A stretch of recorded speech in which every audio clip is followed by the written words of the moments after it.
Oscar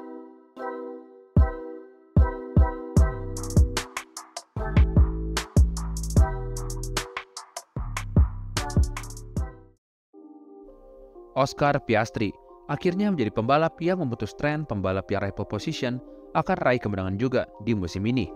Karena pembalap asal Australia ini sukses kalahkan Max Verstappen yang start dari pole position di Jeddah dini hari tadi. Piastri yang start lebih bagus memiliki momentum yang bagus untuk menyerang Verstappen di tikungan 1 yang alami start yang kurang baik. Piastri melakukan late break agar dapat mengklaim apex atau tikungan itu adalah miliknya. Verstappen yang berada di sisi luar juga lakukan late break agar posisi mobilnya berada di depan Piastri saat masuk tikungan. Memang, jika dilihat dari angle broadcast TV, posisi ban Piastri berada di depan Verstappen. Namun jika dilihat dari angle yang berbeda, posisi front axle Piastri sejajar dengan spion milik Verstappen. Berbeda dengan musim 2024, sepertinya tahun ini FIA menganggap jika front axle pembalap yang menyerang sejajar dengan spion pembalap yang bertahan, itu sudah dianggap sejajar. Berbeda dengan tahun lalu, yang dimana posisi front axle harus sejajar dengan front axle.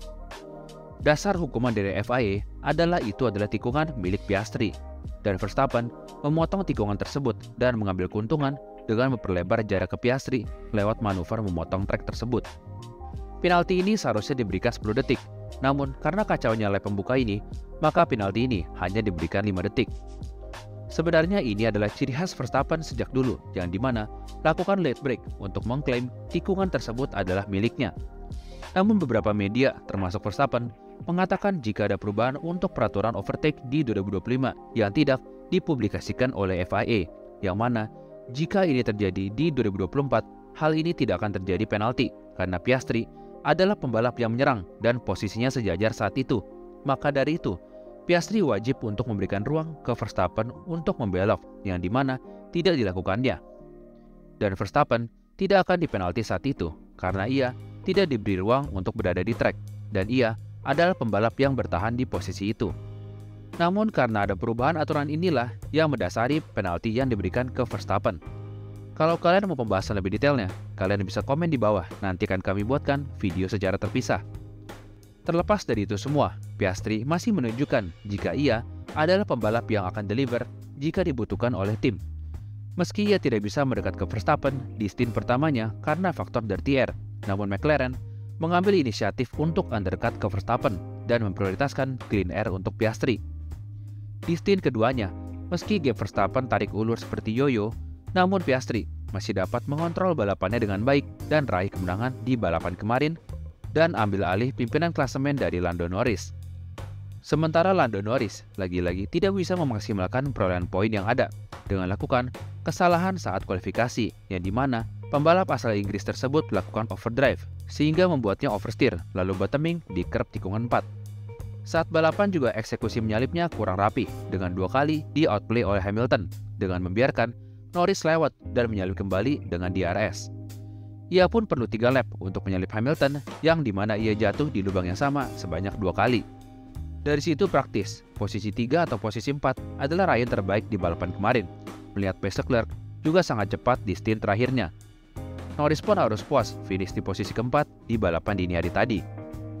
Lalu di podium runner-up ada Verstappen yang kembali menyeret Red Bull ke barisan depan lewat lap sensasionalnya saat kualifikasi dengan raih pole position. Sudah kami sebutkan di video sebelumnya, karakter sirkuit Jeddah akan lebih cocok ke Red Bull karena banyak tikungan cepat dan medium, yang mana lebih cocok ke karakter mobil Red Bull. Verstappen sendiri juga mengatakan jika degradasi rendah membantu mereka di balapan kemarin, karena kelemahan Red Bull adalah degradasi ban yang sangat buruk. Suzuka dan Jeddah adalah driver focus track atau track di mana lebih menuntut skill pembalap, yang mana masih menunjukkan mengapa Verstappen masih layak untuk dijadikan kontender di musim ini meski dengan mobil yang belum sempurna sekalipun. Sementara rekan setimnya yaitu Yuki Tsunoda start dari posisi ke-8, namun sayang terlibat di insiden tikungan 4 dengan Pierre Gasly yang memaksa pembalap asal Jepang ini harus DNF karena mobilnya alami kerusakan. Lalu ada Leclerc yang akhirnya raih podium pertama bagi Ferrari di musim ini. Leclerc yang lakukan strategi golong memiliki pace yang konsisten dengan ban mediumnya saat di clean air. Lalu begitu switch ke ban hard, karena mereka memiliki keunggulan ban 9 lap ke Russell di depannya, ia dapat dengan mudah menyalip George Russell di tikungan pertama. Dari situ Leclerc sempat dikejar oleh Norris, namun ia masih dapat mempertahankan posisinya dan membawa pulang raihan podium bagi Ferrari. Semisal Norris mendekat ke Leclerc pun akan sulit bagi Norris karena Leclerc adalah salah satu pembalap yang sangat hebat saat berduel di trek apalagi soal bertahan. Sementara rekan setimnya, yaitu Lewis Hamilton, harus finish di urutan ke-7. Balapan Lewis cukup sendirian, yang dimana Hamilton masih dalam tahap adaptasi di Ferrari. Dengan begitu banyak hal yang harus diadaptasi setelah sepanjang karirnya dihabiskan dengan mesin Mercedes. Step by step kami yakin, mungkin setelah summer break, Lewis bisa klik in dengan Ferrari ke depannya. Lalu perlu kita mention, pit stop gacor Ferrari di 5 balapan berturut-turut.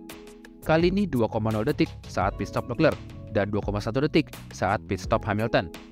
Sepertinya tahun ini kru Ferrari sedang on fire ingin mengalahkan kru pit stop Red Bull. Lalu bergeser ke posisi 5 dan 6, diisi oleh George Russell dan Kimi Antonelli. Keduanya juga sama, jalani balapan yang praktis hampir sendirian. Pace-nya cukup solid, namun tidak cukup cepat untuk menantang pembalap di depannya.